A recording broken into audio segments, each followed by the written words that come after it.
Dostlar, yaxshi dam oldingizmi? Zimsizlar. Sog'lommisizlar? Tinchgina yuribsizlarmi? Bugun 23-mart 2025-yildamizda Paxtaobodga ko'cha sotgan keldik. Mol bozoriga kirdim Paxtaoboddagi men. Odam ko'p. Mollar ko'p ekan bu yerda.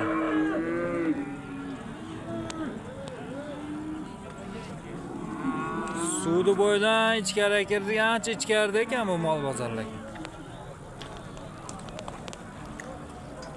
Sog'lom ishlayapsizlarmi?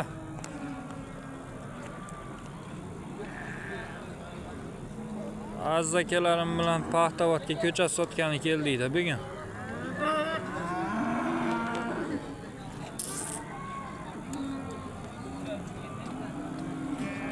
Bo'pti, hammalar sog'lom bo'lib yaxshi yuringlar.